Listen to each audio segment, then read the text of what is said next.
quand tu mets un chat ou quand tu mets un numéro de téléphone à disposition, pour que le client soit heureux, il faut que tu lui répondes instantanément. Quand t'appelles, si t'attends 2 minutes déjà, tu considères que c'est un mauvais service client. Et du coup, quand une personne envoie un mail, si tu lui réponds dans les 30 minutes, elle considère que t'es un service client incroyable. Du coup, pourquoi te mettre la pression ? Envoie des mails.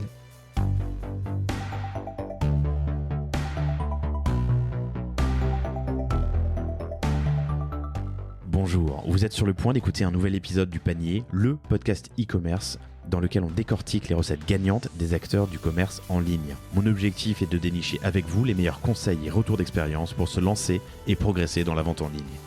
Acquisition, parcours client, outils, plantage, réussite, apprentissage, on abordera ici tous les sujets sans tabou.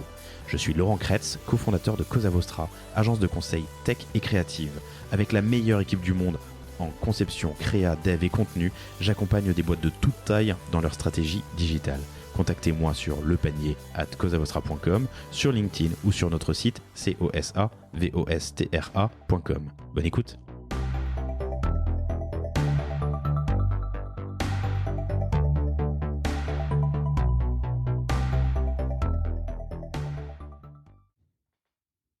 Bonjour à tous, très heureux de vous retrouver aujourd'hui avec Axel Guidicelli, que j'ai bien prononcé, Exact. qui est le cofondateur avec Lancelot Ardel de Ulysse. Ulysse qui est un assistant personnel du voyageur en avion, ce sont tes mots, mais tu nous expliqueras dans quelques instants plus en détail ce que c'est Ulysse, que vous pouvez retrouver sur uly2se.com. Je te poserai la question en 3 minutes, mais instinctivement je me suis dit putain, il a dû lui coûter hyper cher ce nom de domaine, mais tu m'as dit non. Non. D'ailleurs, je te pose la question, il t'a pas coûté cher? Non. On a fait une petite entourloupe. En fait, c'était au tout début, on avait le ulysse.tech au début. Ensuite, on a eu le ulysse.travel. Et Pour Monsieur Tout le Monde, c'est pas forcément évident. Ouais. Et ce qui m'emmerdait en plus, c'est que tout le monde nous appelait Ulysse Travel, ce qui était pas du tout notre objectif à la base. Et pour le ulysse.com, c'était une boîte qui s'appelait Sistran, qui s'appelle toujours Sistran d'ailleurs, qui est, je crois que c'est les leaders de création de logiciels de traduction dans le monde. C'est une boîte française qui est à Paris et qui avait le ulysse.com qui était pas du tout utilisé. Je pense qu'ils avaient dû vouloir sortir un produit à l'époque. Et du coup, on les a contactés. Ils nous ont dit, je crois, 70 000 euros à l'époque où on avait vraiment pas de cash à cette époque-là.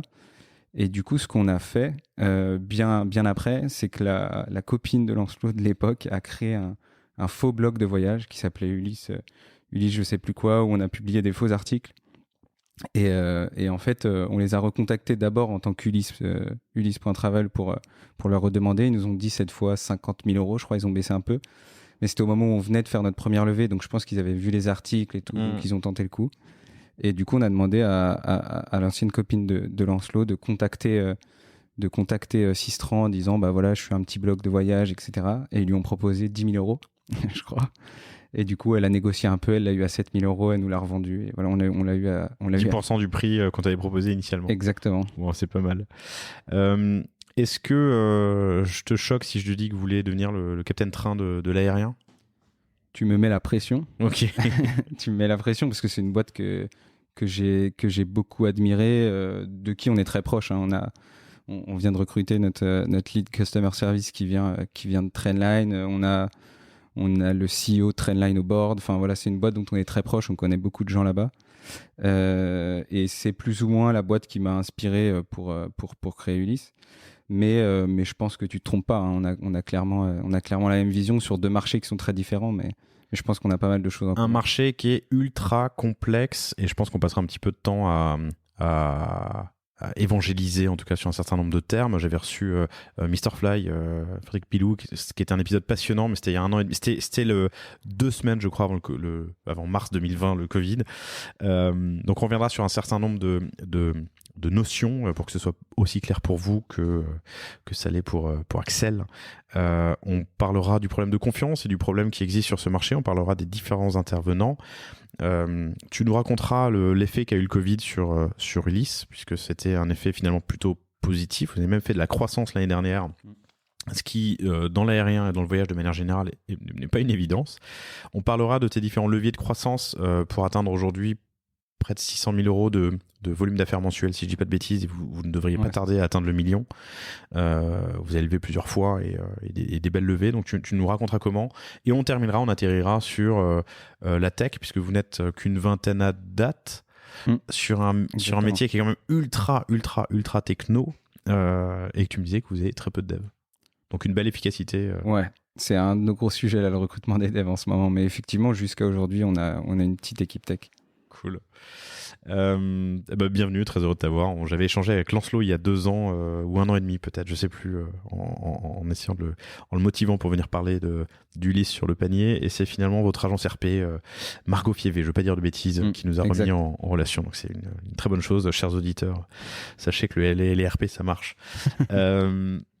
Bienvenue, raconte-moi un peu la genèse et le lancement d'Ulysse. Alors Ulysse, c'est né d'un tour du monde que j'ai fait il y a 6 ans maintenant, je crois. Ouais, c'est ça, 6 ans.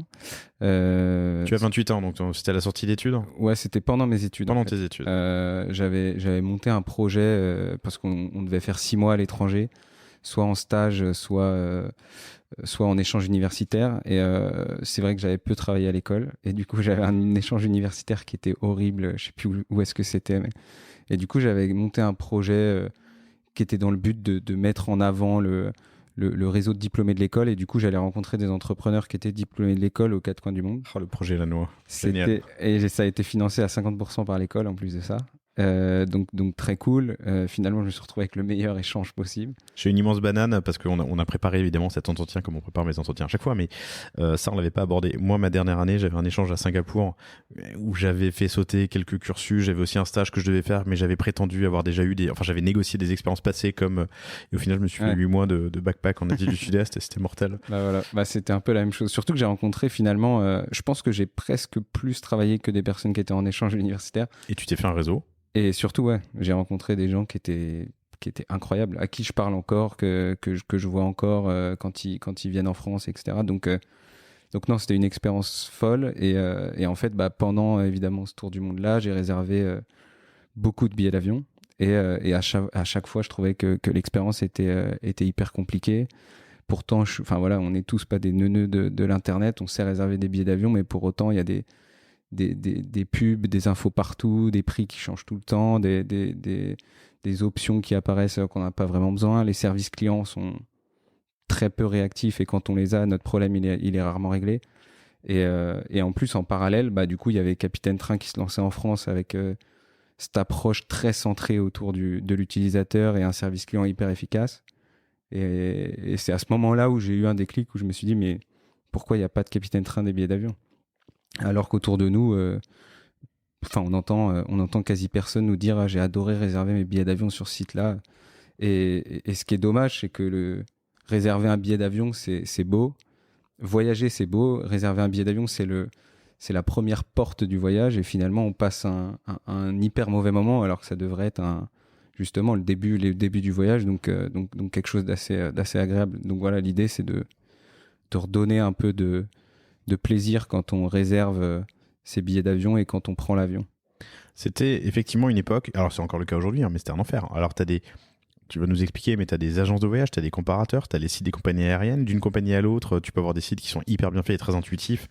Moi, j'adore Transavia, qui est hyper efficace. Quand je réserve avec Tunisair pour aller à Tunis, là, c'est une autre paire de manches. D'ailleurs, je crois que j'ai jamais réussi à réserver en direct. On est un peu perdu, quoi. Et puis ces options, comme tu dis, ces options cachées, je sais combien de fois j'ai gueulé sur Twitter pour les plus 25 € pour payer par Mastercard ou par Visa au moment de la réservation. Tu as ce prix d'appel sur le comparateur qui est hyper intéressant. Tu poursuis, tu cliques et au moment du check-out, tu payes le double en fait. Ouais, tu te rends compte que finalement le billet qui était juste en dessous, il était peut-être pas si mal par rapport à celui-là qu'à la fin tu te rends compte qu'on t'a rajouté je ne sais combien d'options. Mais c'est clairement ça. Enfin, de toute façon, c'est un marché sur lequel il y a les mêmes acteurs depuis une vingtaine d'années, voire même une trentaine d'années, qu'on connaît tous. De toute façon, c'est que des gros noms. D'ailleurs, c'est ce qui fait peur. Je pense, quand on arrive sur ce marché-là, c'est la première raison pour laquelle les personnes nous disent « mais vous êtes timbrés de vous lancer sur ce marché-là, vous avez vu les mastodontes qu'il y a en face ». Mais au final, c'est parce que ces mastodontes aujourd'hui sont si énormes et proposent une expérience, on trouve, assez pauvre, qu'on s'est dit qu'il y a quelque chose à faire. Parce que le marché, il est énorme, il est vraiment énorme. Est-ce que tu peux m'expliquer ce marché comme si j'avais 5 ans? Entre le moment où je clique sur mon checkout et j'ai rentré ma CB et le moment où je prends l'avion, enfin plutôt le moment où mon siège est réservé dans un avion, qui sont les intervenants, les intermédiaires, comment ça se passe? Alors, on va dire qu'il y a quatre principaux acteurs. Il y a les compagnies aériennes qu'on peut considérer comme les producteurs, parce que c'est ceux qui finalement délivrent le service à la fin et vont créer le billet d'avion. Il y a ce qu'on appelle des GDS, des Global Distribution System. Les plus connus, c'est Amadeus et Sabre. Globalement, en deux mots, les GDS, c'est des énormes boîtes qui sont tech à la base, qui ont été créées en fait par les plus grosses. Typiquement, Amadeus a été créé. C'est une boîte européenne qui a été créée par Air France, Lufthansa, les grosses British Airways, les grosses compagnies aériennes européennes, dans le but de faciliter en fait la connexion entre elles, les compagnies aériennes et les agences de voyage en ligne au moment où il y a eu l'arrivée d'Internet. Pourquoi ça facilitait? C'est que des agences de voyage au début de l'Internet pouvaient se connecter en se connectant à un seul partenaire à toute l'offre des compagnies aériennes européennes. L'ancêtre d'une API en fait. Complètement. Mais eux-mêmes étaient branchés en direct sur les outils des compagnies aériennes. Exact. Et ça a été, je pense, ça a dû être très très compliqué vu le système informatique des compagnies. Et là, surtout, c'est pas des boîtes tech finalement. Les compagnies aériennes, c'est des boîtes où finalement leur activité principale, c'est d'emmener une personne d'un point A à un point B. C'est ça leur valeur ajoutée. Donc il y a les GDS qui aujourd'hui d'ailleurs sont devenus bien plus gros que ce qu'ils n'étaient du coup au début des années 2000. Tellement gros qu'ils sont devenus, d'ailleurs, c'est devenu des boîtes privées qui n'appartiennent plus à ces compagnies aériennes comme au début. Et aujourd'hui, la majorité des agences de voyage en ligne comme Ulysse, mais comme certaines autres que tout le monde connaît, les Opodo, les eDreams, les GoVoyage, sont connectées à ces GDS pour avoir accès à toute l'offre des compagnies aériennes dans le monde. Donc les compagnies, les GDS, les agences de voyage. Et il manque un acteur que tout le monde connaît très très bien, c'est les comparateurs de vol qui vont s'interfacer entre les agences de voyage en ligne, qui vendent véritablement le billet d'avion, et les GDS. Quand je dis qu'ils vont s'interfacer entre, c'est plutôt dans l'expérience utilisateur, parce que dans les faits, le comparateur de vol a de liens uniquement avec l'agence de voyage en ligne. Pourquoi ? Parce que du coup, aujourd'hui, quand on veut réserver un billet d'avion, très souvent, qu'est-ce qu'on fait ? On va sur les comparateurs de vol, donc c'est les Skyscanner, les Kayak, les Liligo, qui eux comparent en fait les offres des différentes agences de voyage en ligne sur lesquelles on réserve notre billet d'avion véritablement, donc les Opodo, eDreams, etc. Et du coup, donc on va sur ces comparateurs et on est ensuite redirigé pour réserver notre billet sur Opodo, sur GoVoyage, etc. Donc nous, aujourd'hui, on se positionne plutôt face à ces acteurs-là qui vendent des billets d'avion plus les agences. Exactement. Pas les comparateurs. Exactement. Donc les comparateurs pourraient t'apporter du lead. On a fait le choix pour l'instant de ne pas être présent dessus. Mais c'est un choix. Effectivement, ça pourrait clairement être... on les voit plus comme des partenaires sur le long terme que comme des concurrents. Donc, des compagnies aériennes qui ont leur propre système, qui, il y a 30 ans, ont décidé de s'interfacer avec des GDS pour faciliter la vie des agences et donc la distribution de leurs billets. Les GDS, ce sont Amadeus, Sabre, Galileo, qui se parlent les uns aux autres, qui n'ont pas besoin. En fait, une compagnie aérienne doit parler à Amadeus, Sabre, Galileo et les principaux GDS. Les agences de voyage physiques ou en ligne qui vont aller interroger ces GDS et les comparateurs qui vont comparer les offres des agences de voyage. Exactement. Et si tu me dessinais le parcours d'un euro dans ce schéma, donc mon billet vaut 100, admettons, sur Air France pour aller à New York. C'est un super prix. Mon billet vaut 100 pour aller à Marseille. Ouais.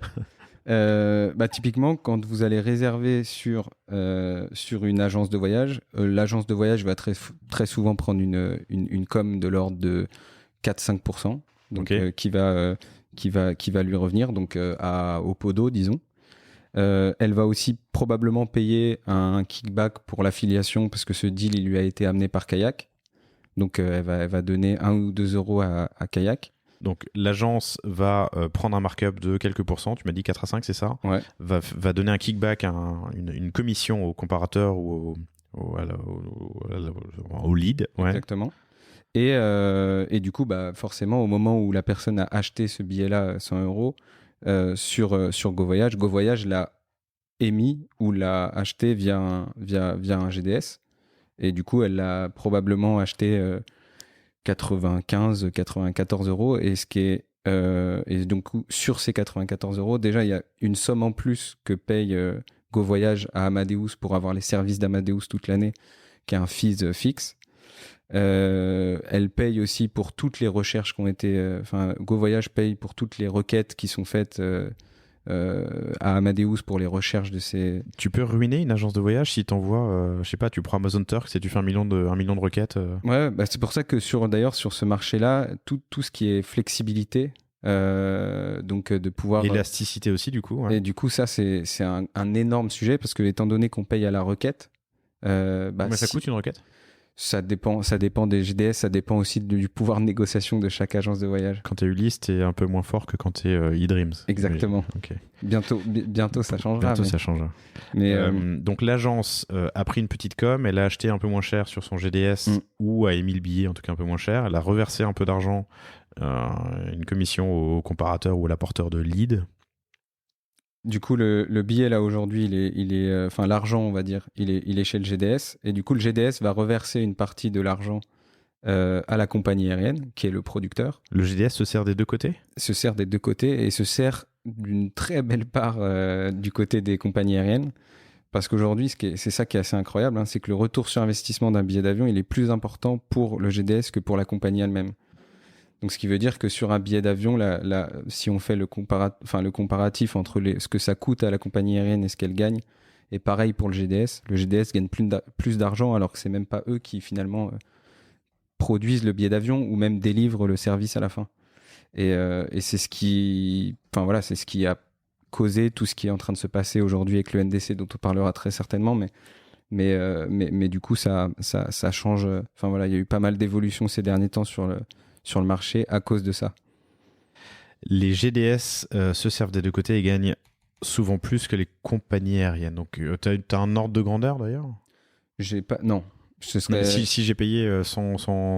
J'ai un schéma, schéma que j'ai en tête que je pourrais te partager avec plaisir. Bah écoute, on pourra le mettre dans les liens. Et donc, tu me disais à l'instant que les compagnies aériennes, à un moment, j'imagine qu'elles ont créé des monstres. Oui, c'est ça qui est assez amusant, entre guillemets, c'est que c'est les compagnies aériennes elles-mêmes qui ont créé ces GDS qui sont devenus privés ensuite et qui aujourd'hui sont presque les gros ennemis des compagnies aériennes parce que c'est eux qui maîtrisent en fait maîtrisent le marché, clairement. Ouais. L'offre et la demande et qui peuvent serrer d'un côté ou de l'autre. Ce qui est assez fou aussi, c'est que il y a des compagnies aériennes qui ont une expérience assez qualitative pour attirer des gens directement sur leur site web, mais il y en a où c'est pas le cas du tout et qui sont totalement dépendantes en fait des GDS. Est-ce qu'il y a des compagnies qui refusent de vendre via un GDS ? Il y a des compagnies ça aurait du sens. Il y a des compagnies qui pour le coup avantagent fortement désavantagent plutôt les GDS. Typiquement Air France, tous les billets qui passent par les GDS ont 10 euros de plus, tous. EasyJet et Ryanair. Donc, quand je fais une recherche sur un comparateur ou une agence, puisque c'est là que j'aurai le même tarif, j'aurai 10 euros de plus que si je vais directement sur Air France ? Tout dépend. Tout dépend si l'agence est connectée directement à Air France ou via le GDS. Oui, d'accord. Directement à Air France via le NDC, c'est ce que tu nous expliques dans une seconde. Ok. Et quand moi je fais ma recherche du coup directement sur le site de, je sais pas, Transavia, on va rester franco-français. Ils vont m'afficher un prix qui est plus ou moins le même qui est potentiellement le même que ce que je vais trouver sur une agence ou un comparateur, sauf qu'ils s'économisent une partie de la commission et des marges que prennent les acteurs au milieu. Oui. Et typiquement, d'ailleurs, quand tu disais que si tu faisais une recherche sur une agence de voyage qui était connectée à un GDS pour un billet Air France et que tu faisais la même recherche sur le site d'Air France, tu allais avoir 10 euros de différence. C'est une question que je posais, oui. C'est sur le coût du billet d'avion, il y a effectivement 10 euros de différence. Sur ce que toi, tu vas payer, c'est pas forcément le cas parce que l'agence de voyage peut décider de perdre 10 euros sur ce billet-là pour te vendre de l'assurance et gagner de l'argent différemment et se dire, moi, j'ai envie d'être au même prix qu'Air France. Sauf que derrière, ils payent 10 euros plus cher le billet. Mais C'est un peu la jungle en réalité, la fixation. C'est hyper intéressant. Ok. C'est même complètement la jungle en réalité. Et du coup, on peut s'affranchir des GDS? C'est très compliqué. Je te lance sur les NDC. Du coup, est-ce que les compagnies, du coup, elles en ont marre peut-être de cette de ce poids dans le... Complètement. En fait, quand on a créé Ulysse, du coup, on s'est lancé le 31 octobre 2017.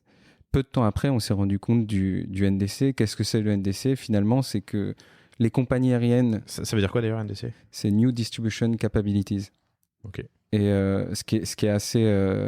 je vais t'expliquer ce que c'est juste après, mais ce qui est assez drôle, c'est que c'est les compagnies aériennes qui avaient créé les GDS, donc, qui sont les plus grosses compagnies aériennes mondiales, donc les Lufthansa, les Air France, les Emirates, etc., qui aujourd'hui, il y a maintenant 4 ans, se sont retournés contre les GDS, sont allés voir IATA, qui est l'organisme international du transport aérien, pour leur dire, bon, les GDS aujourd'hui nous sont en train de nous tuer, ils nous prennent trop de marge, donc il faut faire quelque chose. Du coup, on ne maîtrise plus notre client, etc. Parce que c'est quelque chose d'ailleurs qui était assez incroyable, hein, c'est qu'aujourd'hui, on peut vendre des billets Air France en étant connecté à un GDS sans qu'Air France le sache.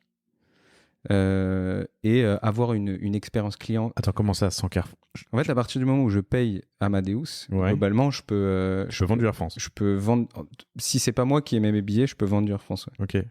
Sous le numéro IATA de quelqu'un d'autre, je peux totalement vendre du Air France. Ce que font la majorité d'ailleurs des agences de voyage pour commencer parce qu'elles n'ont pas de numéro IATA. Ce qu'on a fait au début. Hein. Et Air France savait pas du tout qu'on vendait des billets Air France. Tu vois, j'avais des billets. Est-ce qu'ils s'en foutent? Ils s'en foutent, sauf que tu vois, ce qui compte, c'est de remplir un avion et de gérer leur yield. Complètement. Mais sauf que ce que je trouve assez fou, c'est que mine de rien, c'est eux qui récupèrent le client à la fin. Donc, si l'expérience d'achat, elle a été ignoble, le client fait peu de différence quand même entre les différents acteurs. Donc, il va arriver à l'aéroport et il va dire c'est Air France, les nuls qui m'ont vendu ce billet de merde avec 30 euros de plus pour ma CB. Et j'ai eu une question, ils m'ont pas répondu. Ouais, alors qu'en fait, c'était une agence où... Et du coup, il y a une des raisons pour lesquelles les compagnies ont aussi voulu aller parler à IATA, c'est qu'aujourd'hui, ils ont l'impression de plus trop maîtriser les clients qui font voyager.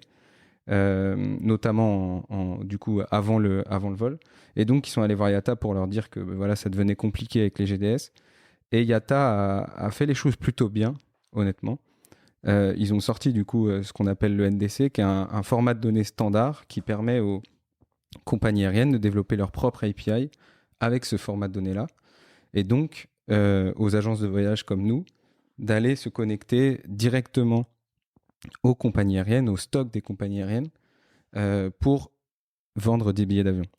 Et pourquoi c'est intéressant? C'est que forcément, la compagnie aérienne, en faisant ça, elle récupère la marge du GDS, donc elle peut proposer des prix plus intéressants ou des kickbacks plus intéressants aux agences de voyage. Elle propose aussi, parce que son but, c'est de bypasser le GDS, donc elle propose aussi des services beaucoup plus qualitatifs. Et vu que nous, on a cette volonté de proposer la meilleure expérience de l'aérien, c'est très intéressant pour nous. Tu vois, typiquement, aujourd'hui, sur la majorité des agences de voyage en ligne, les Opodo, eDreams, etc., tu peux pas choisir ton menu dans l'avion, avoir du Wi-Fi, tout ça, finalement, tu as l'aspect un peu basique qui est... le dénominateur commun, quoi. Exactement. Alors que quand tu vas sur le site de la compagnie, souvent, tu as ces services-là. Quoi. Et du coup, via le NDC, vu que tu es connecté directement à la compagnie aérienne, tu as ces services-là. C'est intéressant, le NDC, c'est un peu le XML dans les flux où on a essayé d'automatiser, enfin pas de standardiser un certain nombre de commandes. Okay. Et le troisième point qui est intéressant, du coup, qui a un lien avec ce que je te disais avant, c'est que maintenant, c'est les compagnies aériennes elles-mêmes qui décident qui distribue leurs billets d'avion.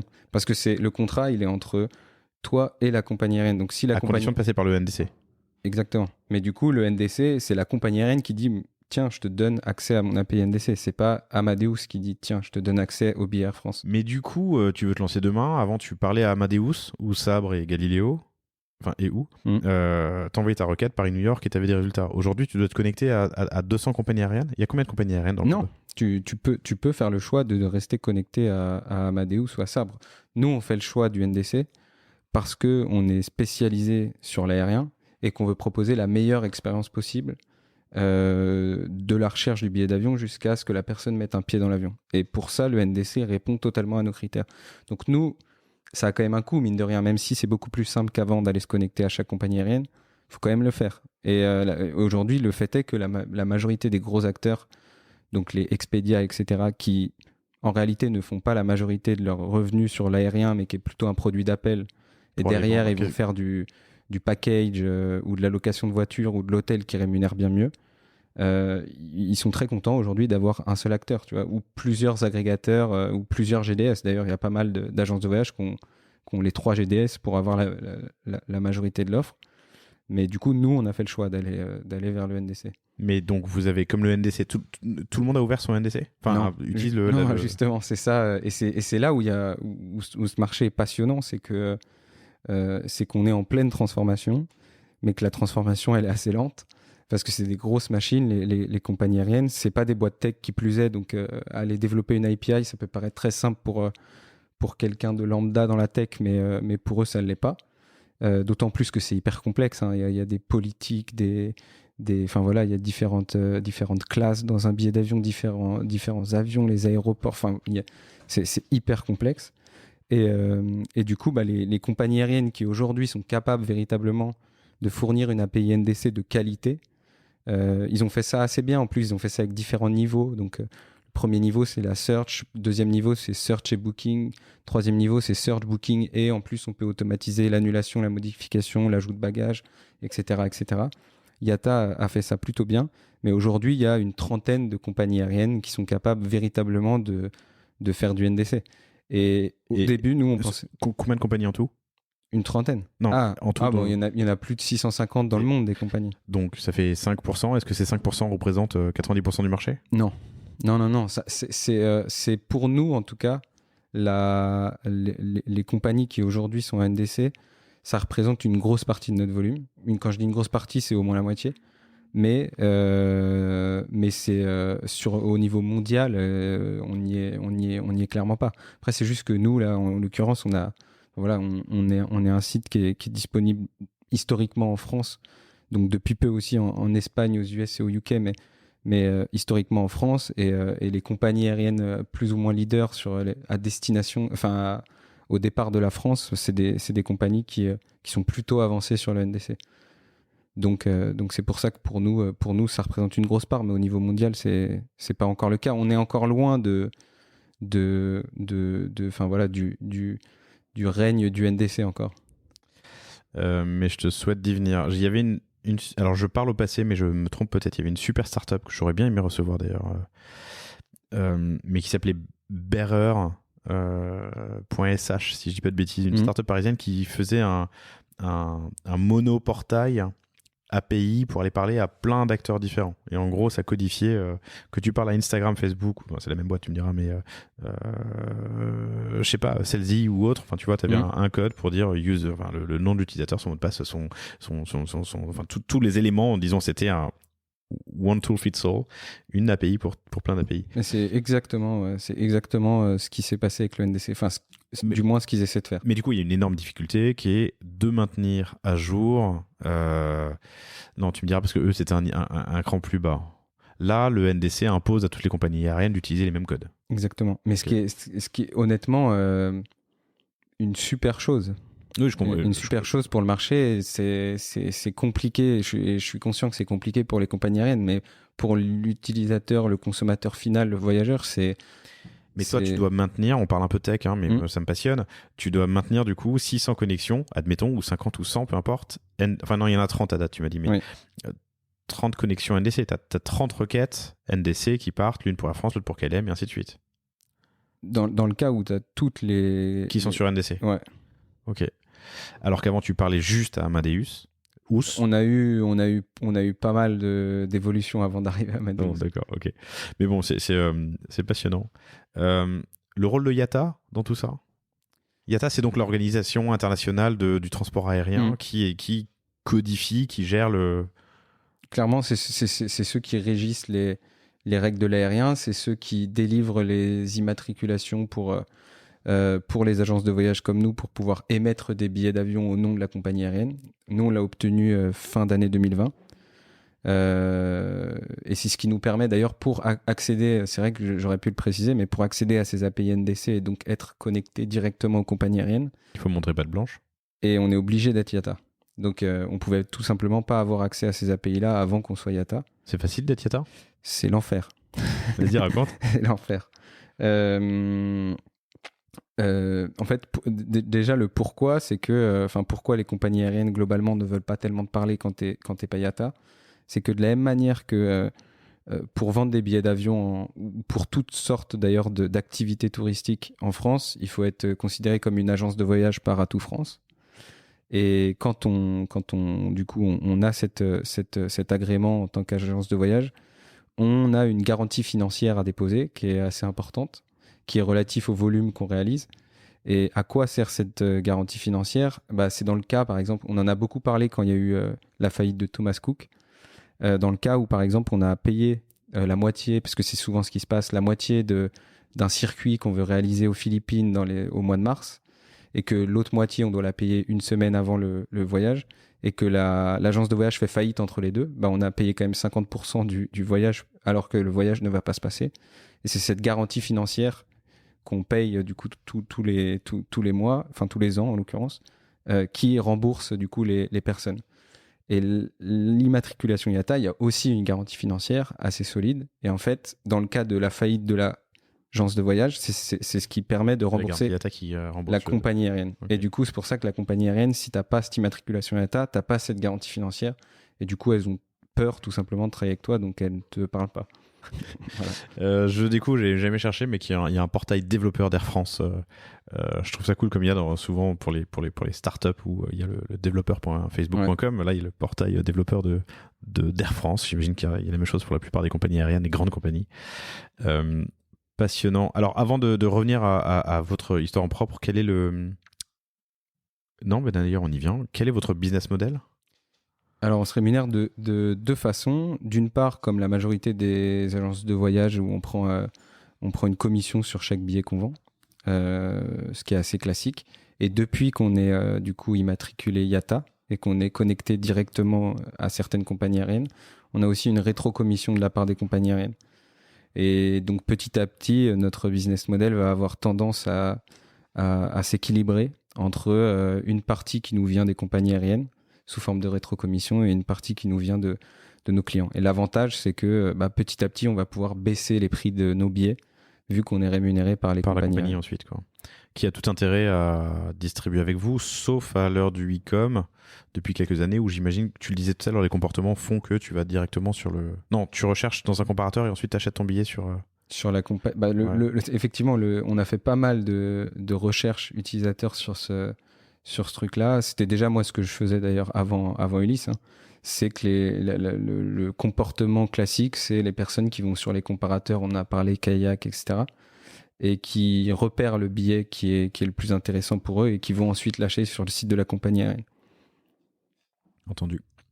Tour du monde et 31 octobre 2017, c'est la naissance officielle d'Ulysse. Vous commencez à vendre vos billets quelques mois plus tard, en mars, ça, en mars 2018, donc 2 ans avant le Covid. Raconte-moi un peu ces premiers mois. C'était chaotique. C'était chaotique déjà parce qu'à ce moment-là, je suis avec Lancelot que je rencontre dans un bar par hasard où je parle de ça. Je lui parle de mon voyage, je lui parle d'Ulysse. Il me dit qu'il est dev. Il me parle de La Belle Vie qu'il a fondé quelques années avant, alors qu'il a 3 ans de moins que moi. Je me dis, c'est qui cet extraterrestre ? Et au final, on s'entend super bien. Tu vois, on s'est bu pas mal de pintes à ce moment-là, donc on a vu qu'on s'entendait bien. Et en parallèle, en fait, lui bossait pas mal en free dans des scale-up, on va dire, qui avaient beaucoup de personnes qui voyageaient. C'était souvent la même personne en fait qui justement se tapait les comparateurs pour aller réserver les billets de tout le monde et qui vivait un enfer pour toute son équipe.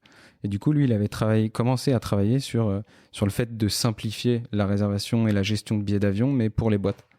Et je lui ai dit, on s'est dit, putain, c'est fou. Finalement, c'est le même problème qu'on essaie de résoudre, mais pour 2 cibles différentes. Et donc on a commencé juste à discuter et à commencer à bosser ensemble. Et très vite, on s'est dirigé vers le B2C, parce que c'est ce qui nous anime finalement. C'est le voyage avant tout. On est tous des passionnés de voyage dans l'équipe.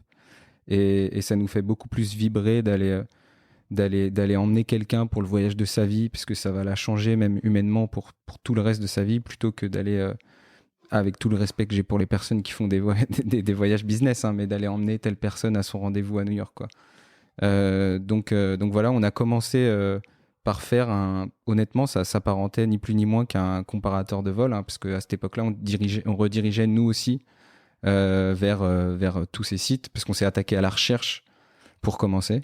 Et la recherche, t'as pas besoin d'être immatriculé chez IATA? Non, d'être même Atout France, enfin d'être même agence de voyage, donc en France. Donc, n'importe qui peut lancer voilà, ça c'est ce qu'on a lancé du coup en novembre. Ok. Et très vite, à cette époque-là, c'était tellement minuscule qu'on avait une recherche. Tu vois, on avait des notifs à chaque recherche sur le site. Et un jour, je me souviens, j'étais en week-end en Vendée et je me réveille, il y avait genre, je sais plus, 7000 notifs. Je fais, mais qu'est-ce qui s'est passé? Et on regarde, et en fait, il y avait, c'est un coup de chance, hein, mais il y a une influenceuse qui avait fait une vidéo YouTube sur nous parce qu'on lui avait trouvé un billet incroyable. Et à cette époque-là, on jouait avec des trucs en plus pas très catholiques pour les compagnies aériennes, dans le sens où on jouait avec les taux de change et les adresses IP dans les pays dans le monde, parce que en fonction de où tu es placé dans le monde, t'as pas les mêmes prix qui s'affichent, etc. Ce qu'on a totalement arrêté de faire parce que ça plaît pas du tout aux compagnies aériennes. Et du coup, ça a commencé comme ça en fait, quand on a vu que ça partait. Ok, alors je rentre sur ce point de détail parce qu'il est intéressant. Tu as dit, on a trouvé pour cette influenceuse un tarif imbattable. Donc vous étiez déjà dans une démarche proactive de grosse marketing. Tu avais, c'est quoi l'histoire? Elle vous avait parlé, elle vous avait demandé, vous lui aviez proposé? Non, du tout. Non, du coup, elle a fait une recherche. C'est assez drôle. Elle a fait une recherche sur Ulysse? Exactement. Okay. Elle en avait entendu parler via Paul Lay, qui est le fondateur de la Belle Vie, qui était l'ancien associé de Lancelot, qui avait dû partager Ulysse sur son Facebook. Et c'était une amie à lui. Et du coup, elle a fait une recherche et elle venait de se faire annuler son billet par une agence de voyage dont je tairai le nom. Et du coup, elle était en dépression parce qu'elle avait son voyage, je crois que c'était en Martinique qu'elle avait prévu, qui tombait à l'eau. Et finalement, on lui a trouvé... L'algo ou vous, personne? Non, l'algo pour le coup. Ok. Qui a été créé par Lancelot de toutes pièces. Hein. Non, mais c'est l'algo. Donc elle a utilisé le site pour trouver un super tarif. Ouais. Et c'est pas une démarche proactive de votre part humainement, physiquement, pour lui trouver un tarif pour qu'elle parle de vous. Non, du tout. Et du tout. Et d'ailleurs, quand tu parles d'action humaine, ce qui est drôle, c'est que l'étape d'après, donc du produit, vu qu'on avait travaillé la recherche et que à ce moment-là, je crois qu'on a eu 20 000 utilisateurs en un mois. On s'est dit, c'est bon. Moi, j'ai dit, j'étais en job depuis 6 mois, mais j'ai dit, bon, je kill ma période d'essai. On y va à fond, et Lancelot a arrêté de faire du freelance. Et du coup, on s'est dit, il faut qu'on intègre la réservation. Et pour intégrer la réservation, il faut être agence de voyage, etc. Quand t'es Mr. Fly, avec tout le respect que j'ai pour eux, c'est que des anciens de Go Voyage qui ont une très bonne crédibilité dans le milieu du voyage. Je pense que l'immatriculation, ils l'ont en 2 jours. Nous, on a mis 9 mois, je crois, à l'avoir. Mais du coup, on a commencé à vendre ce qui est on va dire, toléré, mais à la limite, on a commencé à vendre sans immatriculation pour tester en fait juste le marché. Et on a vu que ça se passait plutôt bien. Bon, on a eu l'immatriculation, l'agrément d'agence de voyage très vite, donc tant mieux. Et à ce moment-là, on réservait les billets à la main. Donc en fait, quand la personne achetait sur Ulysse, donc elle avait son module de paiement, elle pouvait voir son voyage dans ses voyages, etc. Mais derrière, ce qu'elle savait pas, c'est que c'était pas connecté, on n'était pas connecté à Amadeus ou je ne sais qui. C'est nous qui on allait tout simplement acheter les billets à la main sur le site sur lequel on avait vu le billet, en fait, tout simplement, parce que vu qu'on n'était pas agence de voyage, on pouvait se connecter à personne. Ok, alors je suis désolé, je m'arrête une seconde, mais c'est ouf. Donc, c'était un enfer. T'as un site, t'as un tunnel complet, elle peut payer et voir son voyage.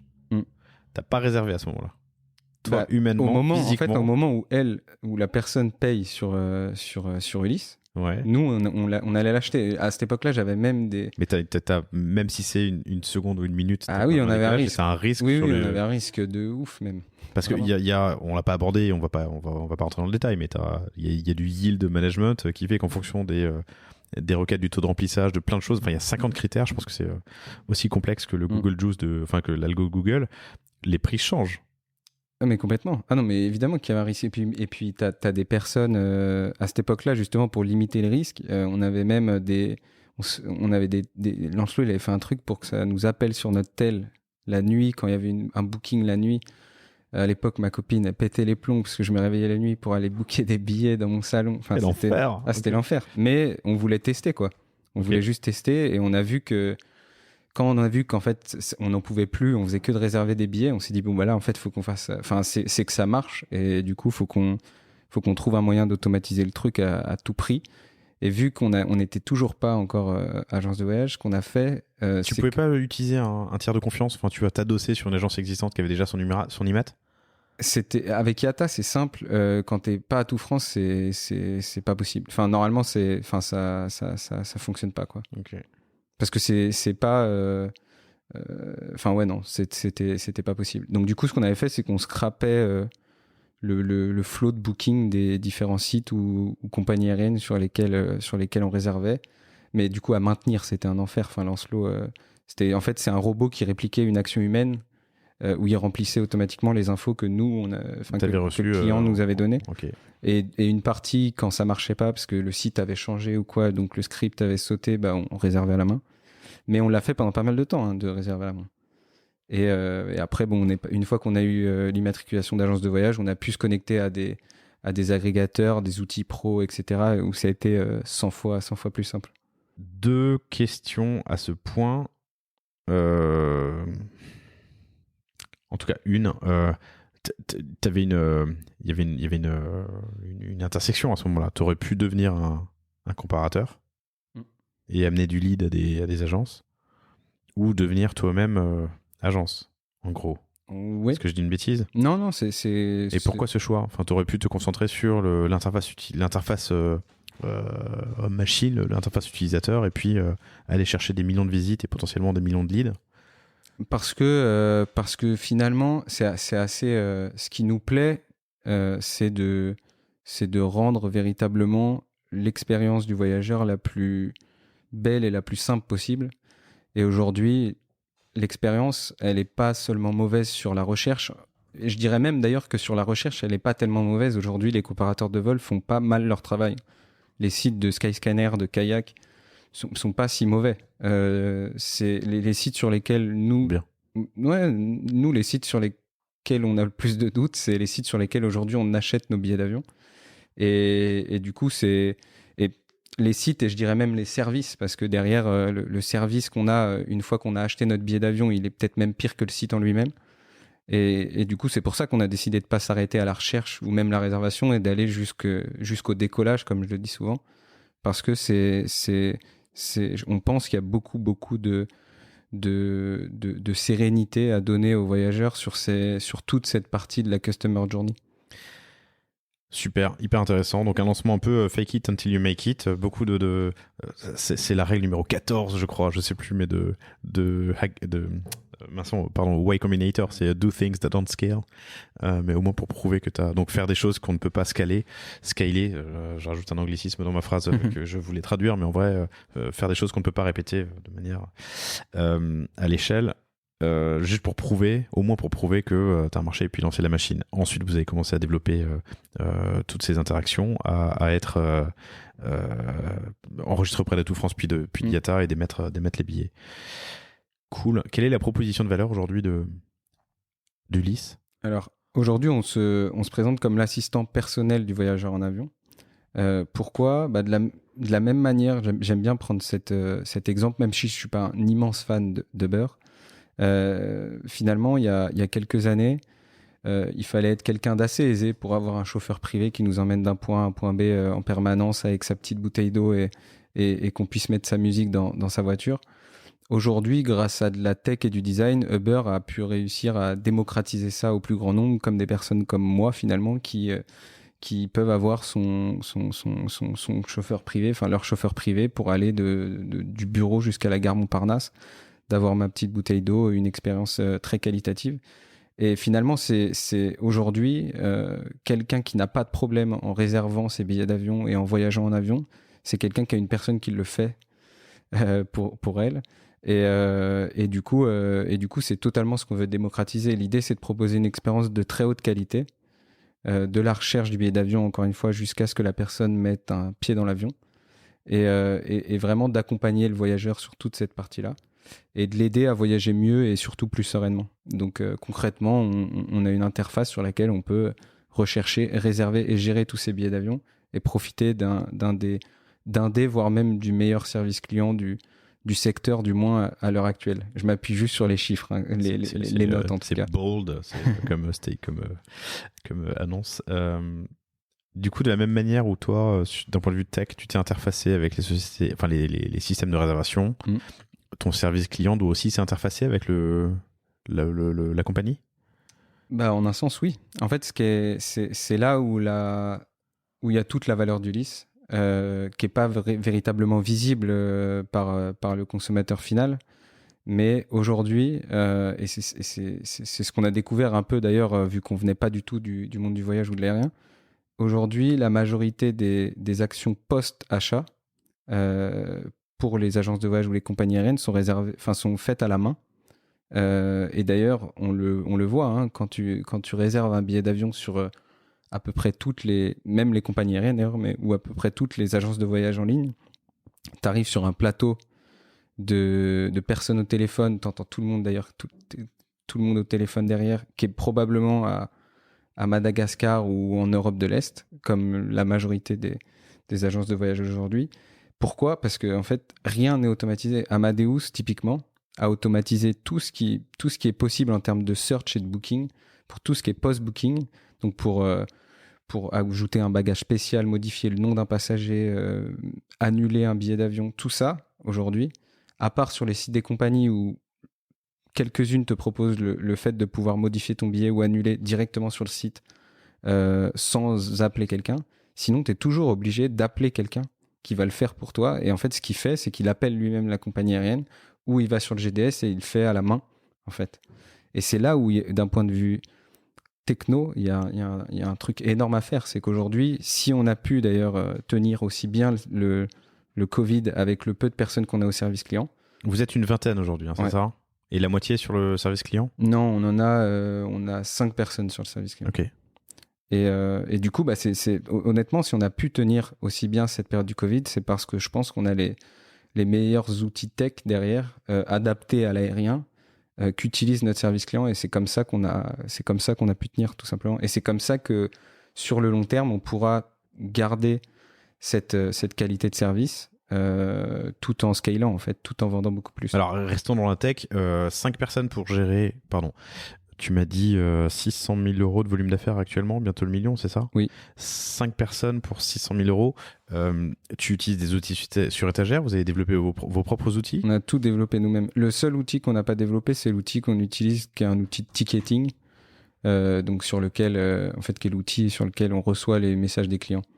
Mais sinon, tout le reste, mais il est interfacé avec notre outil principal, qui est notre C'est transparent c'est ce que tu dis, hein, c'est transparent pour l'utilisateur final. Ok. Je peux te demander le panier moyen d'achat ? T'as une idée ? J'ai mis 350 dans mon calcul. Ok, t'étais plutôt bon, parce qu'on était à 330 avant le Covid, on est à 400 là maintenant. Ok. Ce qui est assez ouf d'ailleurs, c'est que le Covid, du coup, il y a quand même beaucoup de destinations internationales où on peut toujours pas aller, même la majorité. Et pourtant, le panier moyen est beaucoup plus élevé aujourd'hui. 350 et 400, t'as gagné 15%, quoi. Un bon 15%. 330, tu m'as dit. Ouais. En fait, c'est presque un 20%. Et ce qui montre bien que le prix des billets d'avion a beaucoup augmenté là, ces derniers mois. Alors, le panier moyen augmente parce que les prix des billets prix augmentent ? ont clairement augmenté.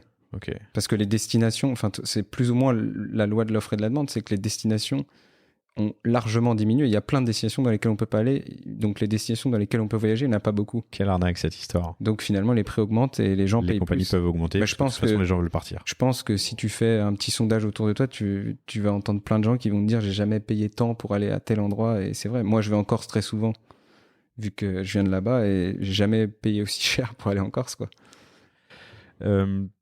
Donc 400 € le panier moyen, ça fait 1500 commandes par mois, j'irai par 5 personnes. T'as beaucoup. C'est quoi le genre de problème que tu as? Pourquoi les gens contactent? Pourquoi les gens ont besoin d'un service client à post-achat? Le métier a totalement changé entre la période pré-Covid et post-Covid, parce qu'aujourd'hui, énormément de notre temps, c'est tout simplement des changements qui nous viennent de la compagnie aérienne. Donc soit des changements d'horaire, soit des annulations. Et du coup, il faut gérer ces cas-là avec les clients, parce que parfois ils veulent réserver un autre vol, parfois non. De quelle manière ils ont envie d'être remboursés, etc. Enfin, du coup, c'est beaucoup de problèmes là aujourd'hui liés aux compagnies aériennes directement. Mais sinon, ça va être des ajouts de bagages spéciaux, c'est des choses assez classiques hein, finalement. Et du coup, c'est toutes ces actions-là qu'on essaie d'automatiser et non pas de déshumaniser, dans le sens où on veut vraiment garder cette relation humaine qu'il y a entre nos clients et le service client. Mais uniquement par l'écrit? Vous avez vous aussi Uniquement par l'écrit. Okay. Aujourd'hui, le service client est accessible uniquement par mail. Et c'est un frein ou pas? C'est pas du tout un frein. Enfin, pardon, vous êtes en développement et la société marche, tu vas pas me répondre que c'est un frein de toute façon, mais... Non, mais je crois vraiment que pour le coup, ça peut scaler. Il y a beaucoup de gens qui me disent tu verras, quand tu seras plus gros, il faudra que tu mettes du téléphone, etc. Moi, j'en suis pas certain, mais on verra. Enfin, je me trompe peut-être. Hein. Aujourd'hui, en fait, ça vient d'un livre que j'ai lu, qui était L'obsession du service client, qui a été écrit par Jonathan Lefebvre, qui est du coup plus ou moins la personne qui a créé le service client chez Capitaine Train. Et ce que je trouve incroyable, c'est que la réflexion qu'ils ont eue, on a eu finalement la même. Quand tu mets un chat ou quand tu mets un numéro de téléphone à disposition, pour que le client soit heureux, il faut que tu lui répondes instantanément. Quand t'appelles, si t'attends 2 minutes, déjà, tu considères que c'est un mauvais service client. Screenshot, hop, Instagram et Twitter. Exactement. Non, mais et du coup, quand une personne envoie un mail, si tu lui réponds dans les 30 minutes, elle considère que tu es un service client incroyable. Du coup, pourquoi te mettre la pression? Envoie des mails. Et en fait, c'est aussi que dans un secteur comme le nôtre, les politiques des compagnies aériennes sont toutes différentes. Enfin, c'est un marché hyper complexe. Donc, en fait, apporter une réponse qualitative instantanément, on n'en est même pas capable. Donc, ça sert à rien de promettre quelque chose qu'on va pas tenir. On n'est pas capable de lui répondre de manière qualitative instantanément. Donc, on lui dit, en revanche, aujourd'hui, on a plus de 80% des gens à qui on répond en moins d'1 heure. Et on leur dit, en 1 heure, par contre, on est certain de pouvoir t'apporter une réponse qualitative. Et les gens sont très heureux. Et il n'y a pas de problème. Après, il y a aussi tout un modèle où il faut tenir au courant les gens quand il y a quelque chose qui est en suspens. Enfin, mais finalement, les gens, nous, je pense que nos clients, personne nous dit que c'est un problème. Parce que finalement, on est assez rapide sur la réponse par mail, on les tient au courant régulièrement, etc. C'est hyper intéressant. Je pense qu'il est hyper facile. Pardon, non, c'est affreux ce que j'ai dit. Je pense qu'il est... j'envisage, disons, de construire une interface de réservation, de paiement, et tu me parleras du tunnel après, mais parce que c'est des machines qui se parlent entre elles. Enfin, j'envoie une requête sur un NDC ou un GDS, j'ai une réponse, je l'affiche, il y a un bouton, et derrière, il y a un formulaire de paiement avec, je sais pas, telle ou telle plateforme. Bref, ça, je l'envisage totalement. Créer un service client efficace, c'est quand même beaucoup d'humains, de réflexion, de conception, des scénarios, des parcours, des réponses types, des réponses pas types, de la correction d'orthographe. Enfin, je sais pas, ça ne s'improvise pas aussi facilement, désolé Lancelot, que de faire parler 2 API ensemble. Mais c'est vrai. Mais c'est là où l'opportunité, du coup, est immense. C'est que la clé, elle est là. C'est que la majorité des acteurs qui sont face à nous, alors certes, du côté de l'interface du produit, c'est des boîtes qui mettent pas énormément d'efforts sur le produit en lui-même, énormément sur le marketing plus que sur le produit. Ils sont prêts à payer 3 fois le même client, alors que si le produit et le service étaient bons, ce client-là reviendrait de lui-même, mais c'est pas leur stratégie. Mais surtout sur le service client, c'est le premier truc qu'ils coupent tout le temps. Et ils investissent zéro et ils veulent tout. À chaque fois qu'il y a quelque chose qu'il faut couper en termes de coûts, c'est le service client. Nous, on décide de faire tout l'inverse. La moitié de nos ressources tech vont sur le service client. Et ce que je trouve assez incompréhensible, c'est que l'enjeu de scale principal de ces boîtes-là, c'est pas le produit ou le marketing, c'est le service client. C'est toujours le service client. Et d'ailleurs, ça, je remercie Daniel Butler, qui est ancien CEO de Trainline, qui, la première fois que j'ai pris un déj avec lui... qui est à votre board, hein, si je dis pas de bêtises, exactement. ça. M'a dit ça, en fait. Il m'a dit, regarde, je suis à la tête de Trainline, je ne sais combien d'employés, et mon principal problème, c'est comment est-ce que je vais garder la qualité du service client Trainline sans faire x5 sur mes effectifs. Et c'est là tout ton enjeu et ta marge surtout de... C'est pour ça qu'on a décidé de mettre énormément de tech dans le service client pour qu'il soit le plus scalable possible. C'est passionnant, c'est passionnant. Tu as dit la moitié des ressources sur le service ? Moitié des ressources. J'allais dire moitié global, des mais ressources tout à l'heure tech. tu m'as dit 5. J'allais dire moitié des ressources tech, mais finalement, oui. Si tu prends le service client plus les personnes tech produits qui bossent sur les outils, ça fait la moitié de l'équipe. Ok. C'est un enjeu, la tech. Hein. Vous venez de lever, alors je dis venez, mais c'était l'été dernier, vous venez de lever 4 millions d'euros. C'est pour une accélération tech ? Oui, la majeure partie des ressources humaines, en tout cas, c'est pour la tech. Ça, c'est certain. Et le reste, ça va aller justement dans le marketing. On a jusqu'à aujourd'hui dépensé très peu en acquisition client. Et vu qu'on est dans une période où justement c'est bizarre, mais c'est en ce moment plus simple d'aller chercher des nouveaux clients pendant cette période de reprise du Covid, parce que les gros mastodontes qu'on a en face de nous, mine de rien, ça fait assez mal le Covid, et du coup, tu es assez content d'être petit quand tu as le Covid qui arrive. Du coup, c'est une bonne période, les coûts d'acquisition sont assez faibles. Donc, on va commencer véritablement à investir en marketing, chose qu'on n'avait pas fait du tout jusqu'à il y a quelques mois. Vous allez commencer. Et je veux bien que tu me racontes ta strat. Je sais j'avais une pensée fugace, mais qui m'est revenue.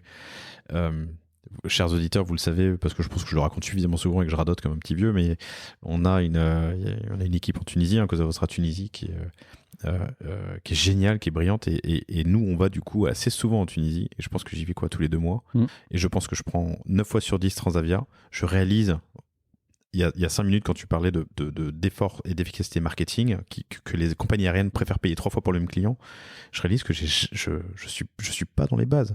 Alors que ce serait assez facile, en faisant un peu de data mining et d'analyse, de dire, tiens, Laurent va tous les 2 mois, 6 fois par an, voire 8 en Tunisie, je lui fais, je fais une attention particulière, j'en sais rien, ou au moins je lui parle de la Tunisie. Jamais j'ai reçu un mail, je reçois les mails promo qui me disent, il y a 24 destinations nouvelles qui ouvrent dans un mois, mais ça, c'est pas le cas. Il y a tellement de marge de progression, c'est hyper intéressant. Mais c'est pas leur métier de vendre des billets d'avion. C'est ça qui est assez paradoxal. Ils y viennent quand même quand ils oui. Quand mais ils font des plateformes e-commerce de plus en plus performantes. Oui. Mais leur activité numéro 1, c'est de transporter en sécurité de Paris à Tunis. C'est ça leur métier. Je souris en sécurité. Je vous recommande un épisode si vous ne l'avez pas entendu. Parce que c'est quand même important. De Génération Do It Yourself de mon associé Mathieu Stéphanie, avec le fondateur de Midnight Trains, où il dit c'est quand même ouf de payer aussi cher pour que dès que tu t'assois, on te dise comment pas mourir, quoi. Bref, peu importe. Mais ils vendent ces trains de nuit. C'est pas leur activité de vendre des billets d'avion, leur activité c'est de transporter, comme tu l'as dit tout à l'heure, des personnes, des voyageurs d'un point A à un point B, et du coup potentiellement le fait que ce soit pas leur activité, leur métier de vendre des billets, ça vous fait vous une opportunité d'exister.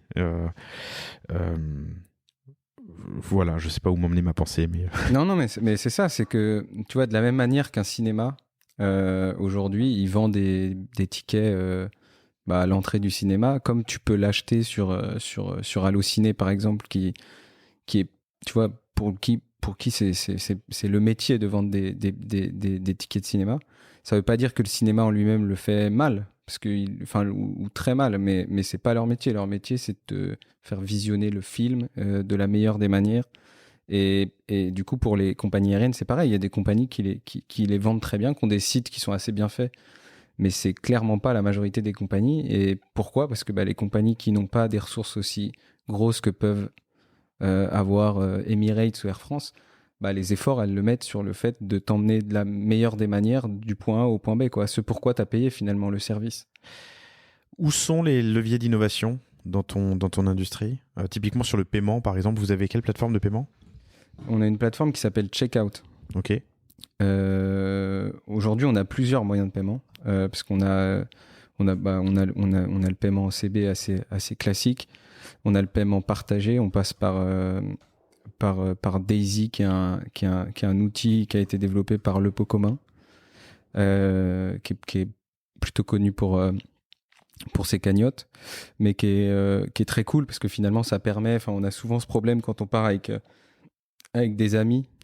Finalement, ça permet de partager le paiement, donc de pouvoir réserver pour 4 et chacun paye sa part.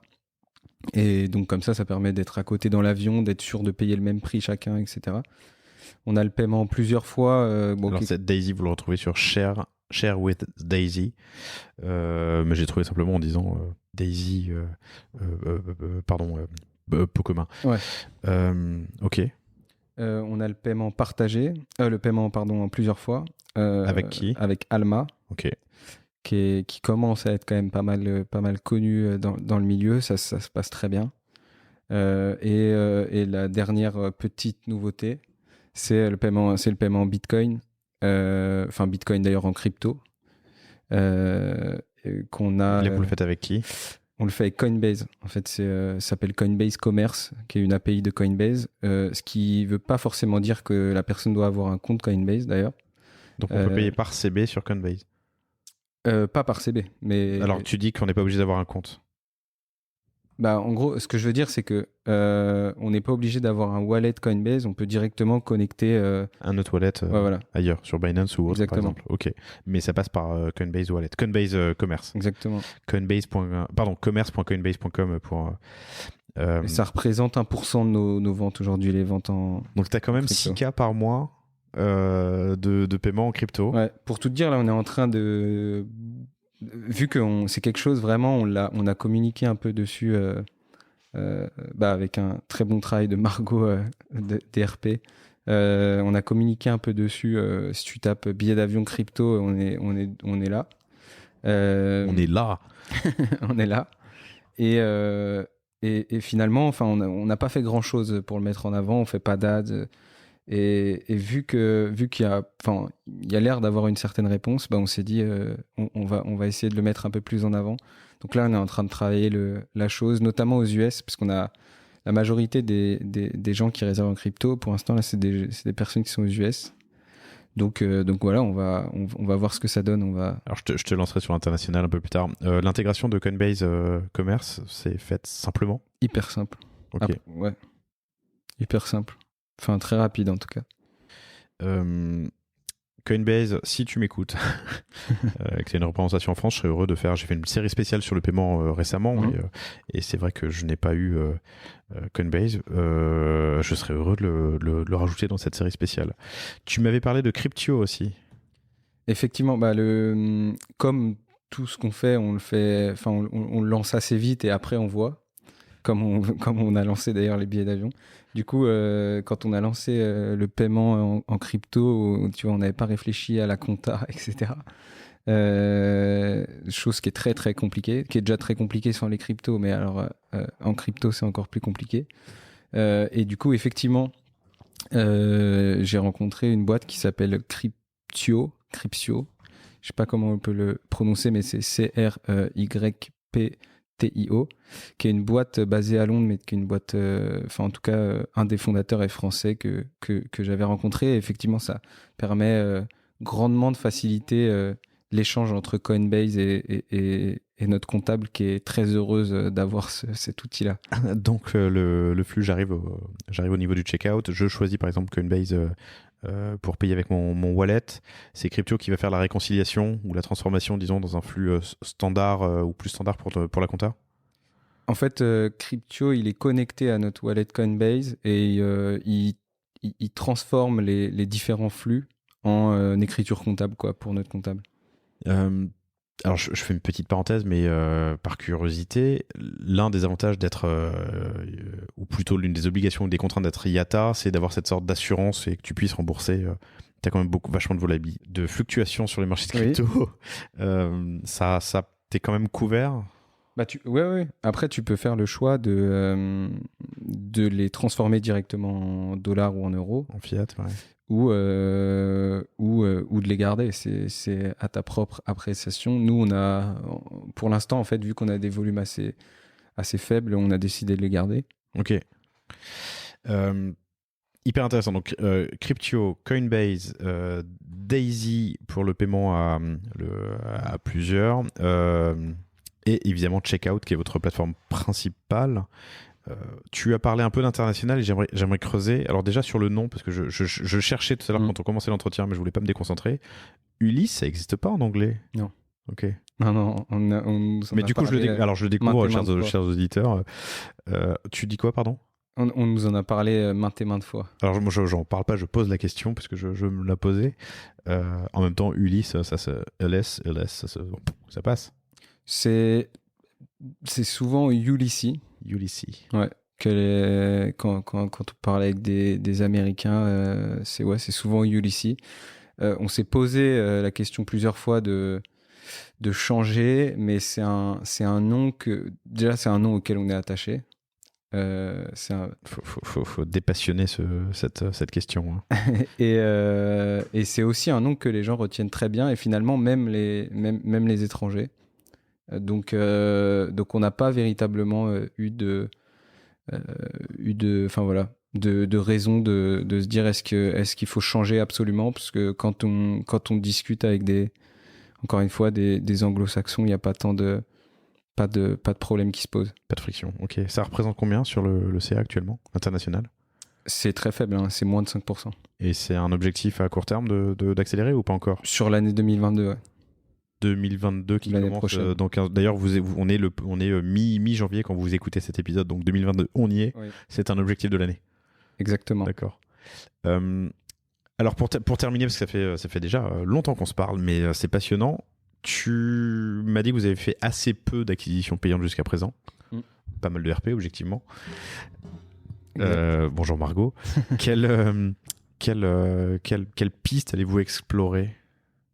Alors aujourd'hui, les trois principaux canaux qui ont soutenu notre croissance jusqu'à aujourd'hui, c'est le bouche à oreille et on va dire le referral dans sa globalité, puisque je considère que le referral est plus ou moins du bouche à oreille, mais où t'incites un peu les gens à en parler. Les cartes cadeaux et le contenu. Cartes cadeaux dans l'aérien? Ouais. Ok. Alors, pardon, contenu, carte cadeau, et en fait, je réalise qu'on s'est parlé, ou Lancelot ou quelqu'un de ton équipe, mais sur la partie contenu et SEO, il y a un an aussi. Je pense qu'on a dû échanger quelques messages. Carte cadeau, contenu et referral, pardon. Ouais. Referral, c'est assez connu, on n'en parle pas, mais du coup, le contenu, qu'est-ce que tu fais comme type de contenu dans l'aérien? On est surtout on est assez présent sur les réseaux sociaux. Et après, sur les contenus, en fait, c'est assez drôle parce qu'on fait pas vraiment de SEO à proprement parler aujourd'hui. En revanche, on essaie de faire des espèces de coups de pub plus avec du contenu créatif. On l'avait fait avec Est-ce qu'on peut partir pendant le Covid. Ça nous avait ramené beaucoup de monde, qui était une espèce de site ludique où tu pouvais mettre la destination que tu voulais. C'était Est-ce qu'on peut partir à, et tu disais ce que tu voulais. Et en fait, c'était tout le temps non, parce qu'on pouvait partir nulle part et tu avais une petite blague avec. On avait sorti aussi quelque chose qui s'appelait Coronactu, qui d'ailleurs à l'époque, quand on tapait réouverture des frontières ou reprise des vols, on était numéro 1 devant même le site du gouvernement, parce que finalement la logique SEO était plutôt bonne et il y avait peu de concurrence à ce moment-là. Et du coup, évidemment, c'était un outil qui donnait toutes les dernières infos sur les ouvertures, fermetures des frontières, les conditions sanitaires, etc. pour voyager en avion. Et du coup, oui, on est assez présent sur les réseaux sociaux, notamment sur Instagram. On se lance là sur TikTok là en ce moment là, on teste. Vous Mais avez voilà, déjà commencé à tester? on teste en ce moment là. Et alors? Premier retour? Ça marche plutôt bien. Après, on est, je pense, pas mal. En fait, moi, j'ai été assez dupé dans le sens où. Dupé? Enfin, j'étais. Surpris? Ouais, surpris Ok, ouais. dans le sens où, en fait, je pensais que comment dire, la population sur TikTok, c'était des gens de 13, 14, 15 ans. Et au final, C'est on m'a fini ça. mais 60% des utilisateurs TikTok ont plus de 25 ans. Donc j'ai été assez étonné.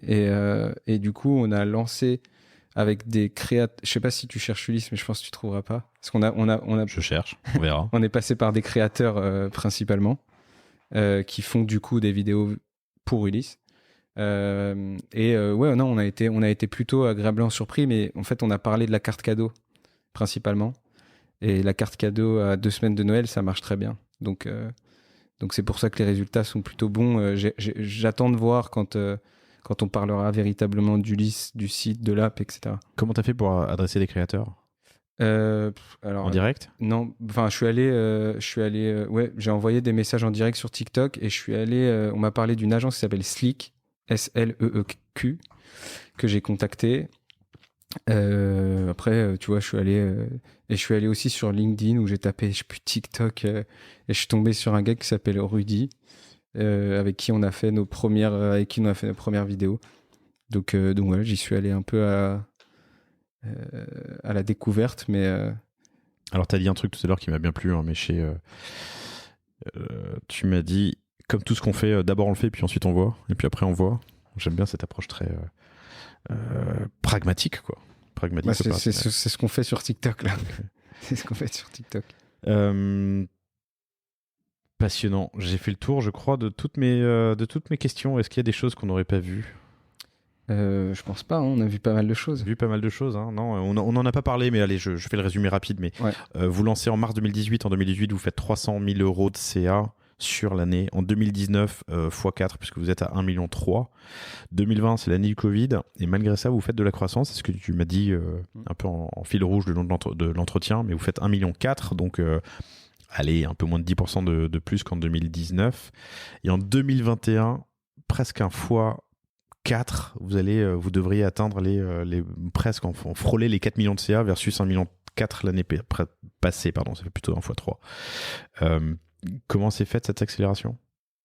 S'il y avait un enseignement? En fait, étant donné qu'on a on a un taux de rétention qui est hyper important, étant donné qu'on met beaucoup d'efforts sur le service et la qualité du produit, et du coup, c'est des utilisateurs existants? On a 50% de notre chiffre qui est généré par des utilisateurs existants déjà. C'était le cas en 2020 aussi? Ça se répète d'année en année, ça s'est largement accéléré. Bah oui, avec la cette réouverture en plus. Et en fait, ce qui est intéressant avec ça, c'est que plus on a de clients, plus cet effet. C'est un peu comme le referral finalement. Ouais. Plus cet effet est fort en fait. Donc, plus les années avancent, plus ça grossit de manière assez organique. Et il y a aussi la reprise, on va dire, générale du marché qui a joué forcément. Et l'augmentation des prix. Mine de rien, quand tes prix augmentent de 20%, ton CA, il augmente potentiellement aussi de 20%. Quoi. Clairement. Plus on a de clients, plus... voilà, c'est très vertueux, c'est beau. Formidable. Eh bien, j'allais dire Alex et faire l'erreur au dernier mètre, mais non, Axel. Merci. Axel, merci infiniment pour ton temps. Qu'est-ce que tu me racontes quand je t'inviterai en décembre 2022, du coup, dans quelques mois, vous écoutez cet épisode en janvier? Qu'est-ce que je te raconte? Je reviens et puis je te dirai. Je reviens et puis j'espère que... Surtout, ce que j'espère, c'est qu'on retombe pas... qu'on vive une belle année, même en dehors des voyages, mais juste qu'on vive une belle année où on parle un peu moins du Covid et un peu plus de choses positives. Ce serait ça qui serait plutôt cool, quoi. C'est surtout ça. Vous êtes 20 quand on enregistre, on est en décembre 2021, vous serez combien en décembre 2022? Je pense qu'on sera, enfin si tout se passe bien, on aura au moins doublé. Au moins doublé, une quarantaine. Et en termes de CA? Et en termes de volume d'affaires? On espère faire 1 x 3.